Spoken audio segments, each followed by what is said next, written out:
my friends, welcome to the final cut, and yes, we're going to take a look at Guntown, one of the full-length features that was featured at the Oshkosh Horror Film Festival, and this tells a story of 5 high school students who just attended Drive. They just decided to go on a road trip with no intended destination.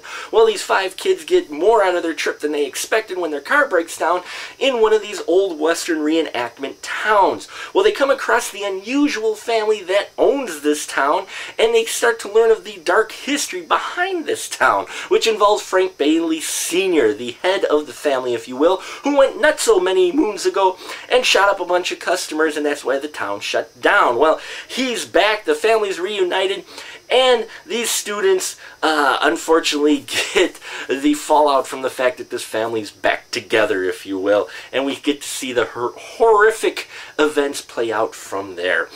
Guntown has a lot of things going for it. One, it's a Western-themed horror film, which you don't get a lot of anymore. I really like that angle of it. And the characters of the Bailey family are great, though they seem to be ripped from every other hillbilly horror film you've seen.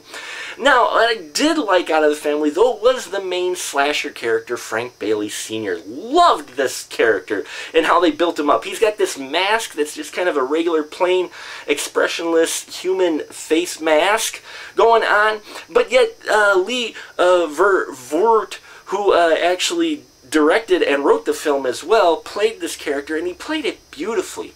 He gets expression, and I don't know how he did it, but he managed to get a great performance and even get some emotion being conveyed while having this mask that basically shows no emotion whatsoever. So definitely pluses there for creating this character who could be an iconic slasher, if you would, if this film had wide release, because I think a lot of people would really like this Frank Bailey Sr. character as a main slasher guy. Loved that writing of his setup of his character and everything about him really helped, just make this a decent slasher film in many ways.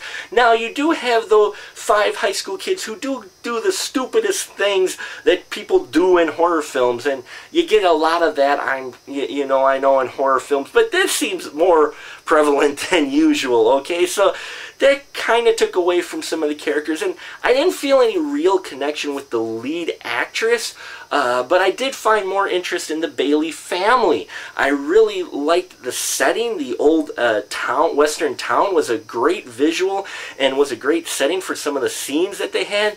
And I also liked one of the characters, Dr. Sawbones, played by Tim Emery. Loved his character, didn't get enough of him. He actually also played the role of the sheriff in this, so he's doing double duty there. Great performance in both roles. And again, you don't really feel too much connection with the characters, the victims, if you will, but you do feel a lot of interest in the Bailey family, which is what they may have been going for with this. Guntown still is definitely worth your time. They are actually going to come out with a Guntown 2. So if you can catch this film at a festival, I will find some more information, put a link down below. Definitely want to check it out, because it is fun to see an old Western horror film, and even though you may not connect or feel a lot of love or smarts coming from the 5 high school students, it's worth seeing the other cast of characters, the villains, if you will, that keep this film entertaining. And that'll about do it for us here at the Final Cut. Till next time, keep that ticket stuff.